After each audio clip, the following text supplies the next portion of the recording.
When you look at next level people who are providing next level service, what you find out is there's a third factor that impacts their performance, and this is where they really excel. And that third factor is recognizing all the humanity that's in their business.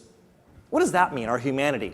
It's the recognition that there is an emotional aspect to our work. In fact, let me ask you a question. In terms of customers, in terms of consumers, what do you think influences people more, logic or emotion? Yeah, there's no doubt that it is emotion. And there's a whole area of behavioral economy that's founded by psychologists that talk about the irrationality of human beings in the marketplace. But it's not just consumers who are irrational, it's franchisees.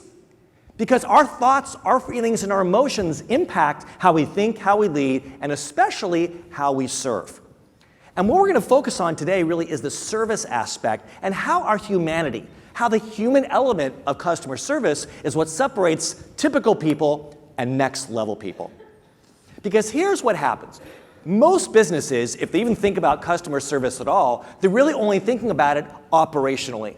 So they come up with a plan, and at Batteries Plus Bulbs, you guys are taking it to the next level, that you have some new initiatives coming, some new policies and procedures to improve the customer experience. It's already pretty good. I mean, when I get called to say, hey, Scott, we want a presentation on customer service, the first thing I do is I go to Yelp. And I hope that the Yelp reviews are really bad, because then it makes it easy for me to give a presentation.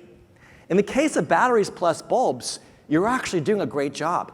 Your Yelp reviews are really good. Your Net Promoter Score is really good. That's fantastic. So the question then is, how do you take it to the next level? So your corporate office is going to be implementing some things, giving you ideas operationally what can be done. Here's what I want you to know.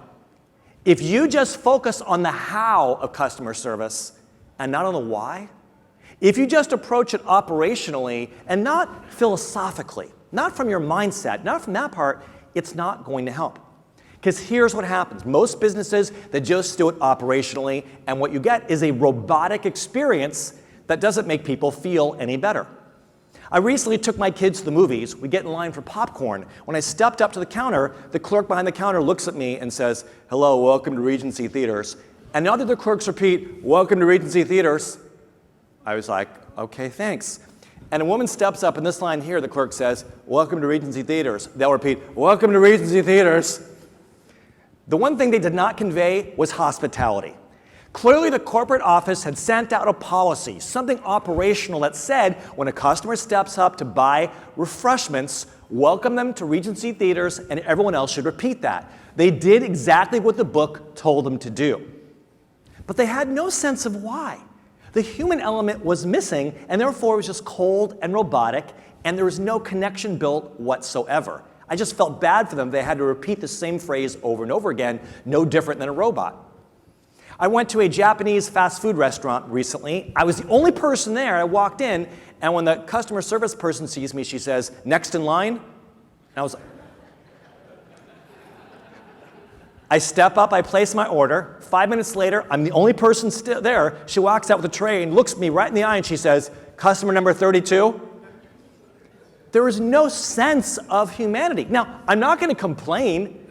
It wasn't bad service. It was just typical service. Honestly, at Batteries Plus Bulbs, I'm not worried about you offending people. I'm not worried about you being like Joe. I'm worried about you being like Matt, providing typical experiences that are just forgettable. There is no better marketing than a great customer experience, but the only way we have a great customer experience is if that humanity is there. Just a couple days ago, I was on the phone. I was having some technical problems with a piece of electronics. After being on hold for a long time, I get a person on the phone, and you can just tell, once again, they're going right through the script. How can I help you? I explain the problem. Oh, I'm very sorry you're having that. So what you're saying is, and then he repeats the problem right out of a script to make sure that he's on the right page. Don't worry, sir, we're going to do our very best to resolve this problem for you. But there's no empathy. There was no connection. There was no sense that he really got who I was. And you could tell it was also an overseas call, so the poor guy was missing out on the cultural nuances, the things that really connect one person to another. When the humanity is absent, all that's left is something cold and robotic, so why not go to the internet?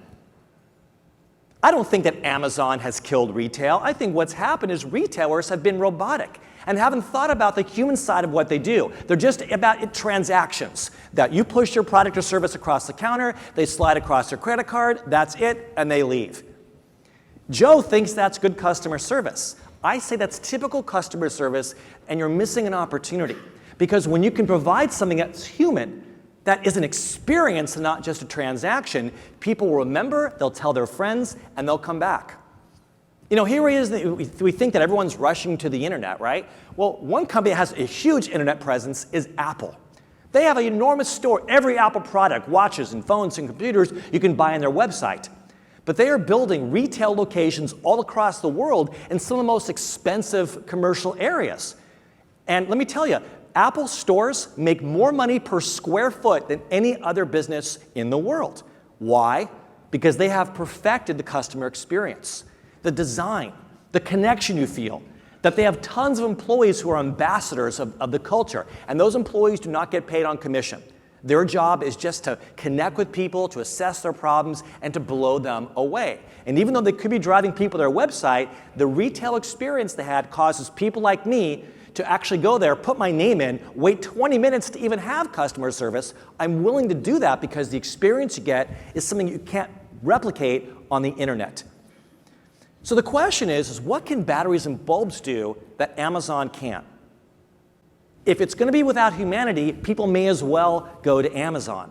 But if you can create something that has emotional resonance, that doesn't just solve the person's problem, but has some kind of emotional payoff that engages them, and yes, batteries, bulbs, and emotion, they go together. And I'll share a story later on that kind of emphasizes that. When you can facilitate some kind of emotional experience, where there's a connection that's there, that make people feel good, they'll tell their friends, and they'll come back, and that is how you're going to grow your business.